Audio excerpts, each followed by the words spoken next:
हजरत मूसा अलैहिस्सलाम एक दिन अल्लाह के साथ मुलाकात करने के उद्देश्य से कोहतूर पहाड़ की ओर चल पड़े। कोहतूर पहाड़ पर पहुंचकर खुद अल्लाह पाक रब्बुल आलमीन गैबी आवाज के जरिए मूसा अलैहिस्सलाम से बात करने लगे। मूसा अलैहिस्सलाम ने कहा, हे अल्लाह, मैं यह जानना चाहता हूं कि जन्नत में मेरे साथ कौन होगा। तब अल्लाह पाक रब्बुल आलमीन ने कहा, हे मूसा, बनी इज़राइल में एक कसाई है जो तुम्हारे साथ ही जन्नत में जाएगा और तुम्हारा साथ रहेगा। तब मूसा अलैहिस्सलाम ने कहा, हे अल्लाह, आपने मुझे कहा, हे मूसा, आज तुम घर जाओ, कुछ दिन बाद मैं तुम्हें बुलाऊंगा और उस कसाई का पता बता दूंगा। तब मूसा अलैहिस्सलाम ने अल्लाह पाक के इस आदेश को सुनकर घर लौटने का फैसला किया। इस तरह कुछ दिन और बीत गए। एक दिन हजरत मूसा अलैहिस्सलाम सफर के लिए निकल पड़े। जब वह रास्ते में जा रहे थे तो एक महिला उन्हें रोते हुए खड़ी हुई मिली। वह महिला मूसा अलैहिस्सलाम को देखकर उनके पास आई और बोली, हे अल्लाह के नबी, क्या आप तूर पहाड़ पर अल्लाह से बात करने जा रहे हैं? अगर आप जा रहे हैं तो कृपया मेरे बारे में अल्लाह से जरूर पूछिए। अल्लाह ने मुझे संतान क्यों नहीं दी? मेरी शादी को कई साल हो गए हैं, फिर भी मैं अब तक मां नहीं बन पाई।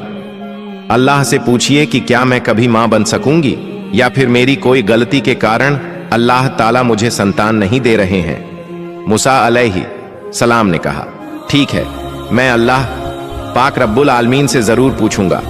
फिर महिला वहां से चली गई। अब मूसा अलैहिस्सलाम महिला का सवाल सुनकर थोड़े चौंक गए, इसलिए उन्होंने किसी और जगह यात्रा करने का इरादा नहीं किया।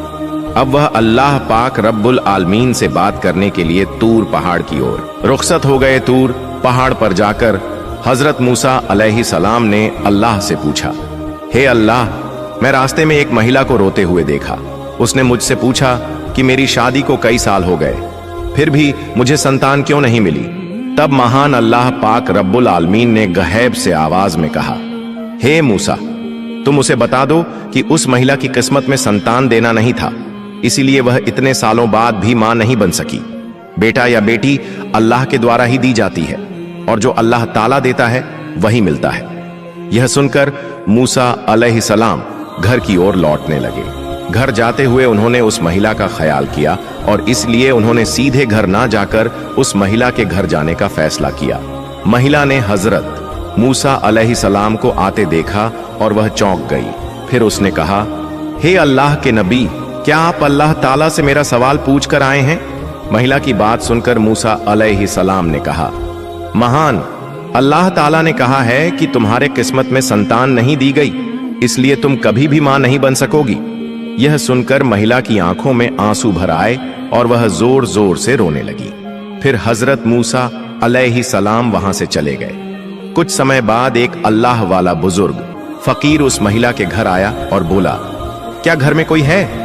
मैं एक बुजुर्ग फकीर हूं, कई दिनों से कुछ नहीं खाया, मुझे बहुत भूख लगी है, कृपया अल्लाह के नाम पर मुझे कुछ दान दें, निश्चित रूप से अल्लाह पाक आपकी नीयत पूरी करेंगे।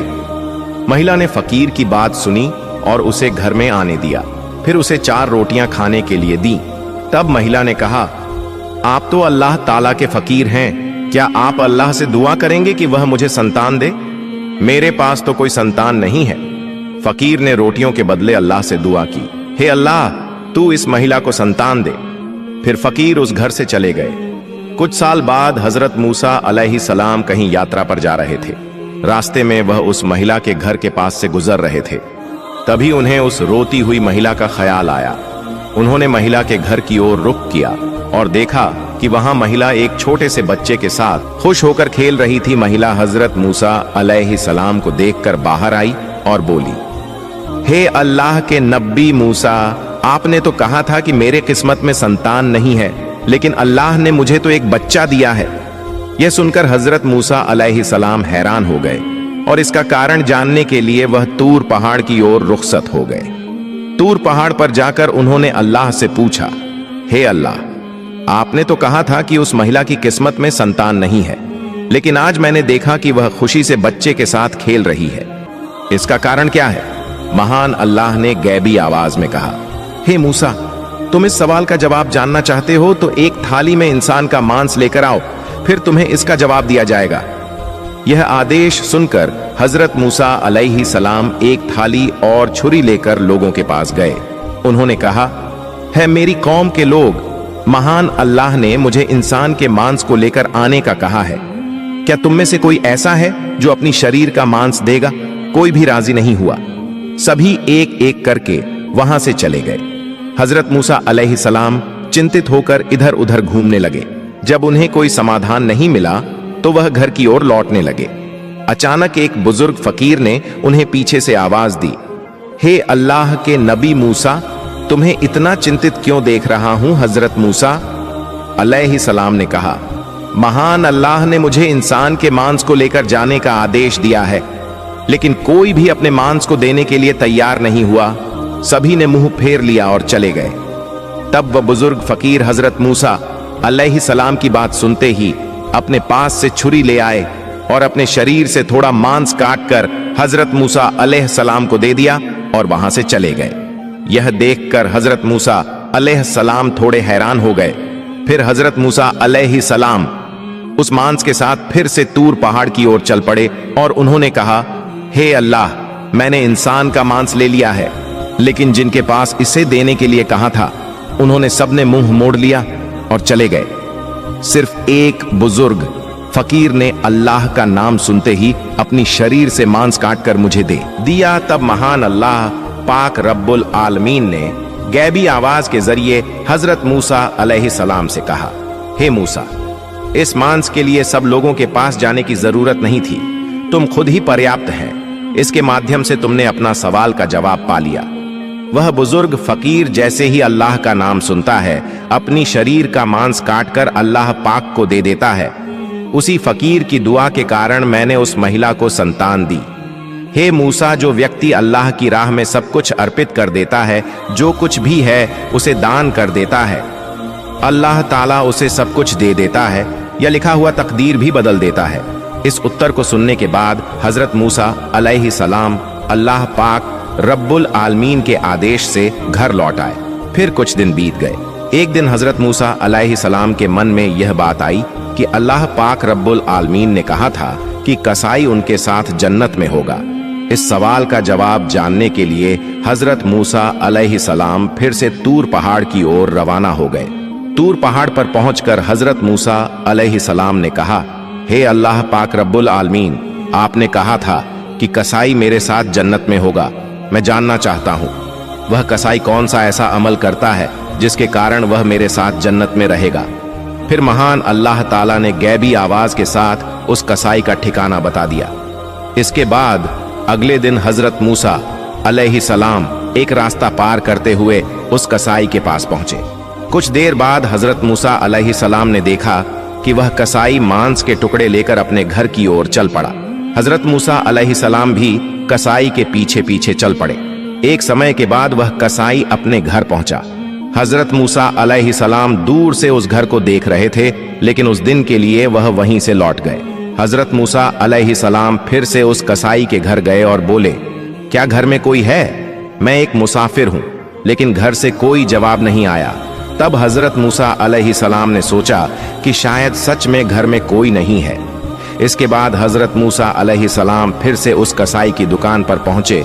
वहां से उन्होंने देखा कि जब कसाई मांस काटता है और एक अच्छे मांस का टुकड़ा अपने पास रखता है, तब एक ग्राहक आता है और कहता है, भाई मुझे वो मांस का टुकड़ा दे दो जो तुम्हारे पास है, बदले में मैं तुम्हें ज्यादा दाम दूंगा। तब कसाई ने कहा, तुम चाहे जितना भी दाम दो, मैं वह मांस का टुकड़ा नहीं दूंगा। फिर कसाई ने कहा, यह मांस मैं अपने घर ले जाऊंगा। हजरत मूसा अलैहि सलाम ने मन में सोचा, घर में तो कोई नहीं है, तो कसाई क्यों मांस दे नहीं रहा है। फिर जब ग्राहक मांस लेकर चला गया, कसाई ने दुकान बंद कर दी और वह मांस का टुकड़ा एक बैग में डालकर अपने घर की ओर चल पड़ा। यह देखकर हजरत मूसा अलैहि सलाम उसके पीछे पीछे चल पड़े। जब कसाई अपने घर पहुंचा, उस समय हजरत मूसा अलैहि सलाम ने घर से बाहर से आवाज दी, क्या घर में कोई है?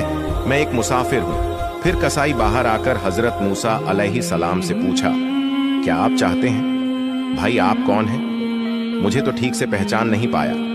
तब हजरत मूसा अलैहि सलाम ने कहा, मैं एक मुसाफिर हूं। क्या आप मुझे इस रात को अपने घर में ठहरने का स्थान देंगे? कल सुबह होते ही मैं अपने गांव की ओर चल दूंगा। कसाई ने कहा, बिल्कुल आप आए, मैं आपको अपने घर में आश्रय दूंगा। फिर कसाई ने कहा, आप यहां बैठिए, मैं पास के कमरे में थोड़ा काम कर रहा हूं। यह कहकर कसाई उस कमरे की ओर बढ़ गया। हजरत मूसा अलैहिस्सलाम ने देखा कि कसाई उस कमरे में अकेले रोटियां बना रहा था और मांस पका रहा था। फिर कुछ समय बाद हजरत मूसा अलैहिस्सलाम ने देखा कि कसाई धीरे धीरे एक बूढ़ी महिला को अदब के साथ लेकर आ रहा था। फिर उसने मांस और रोटियां बूढ़ी औरत को प्यार से खिलाई, जैसे एक छोटी बच्ची को उसकी मां प्यार और स्नेह से खिलाती है। कुछ देर बाद कसाई कुछ मांस और रोटियां लेकर हजरत मूसा अलैहिस्सलाम के पास आया और कहा, ओ मुसाफिर भाई, यह लीजिए, आपका खाना मुझे थोड़ा समय लग गया, इसके लिए मुझे खेद है। फिर कसाई ने कहा, असल में मुझे कुछ काम था, इसलिए मैं आपको खाना पहले नहीं दे सका।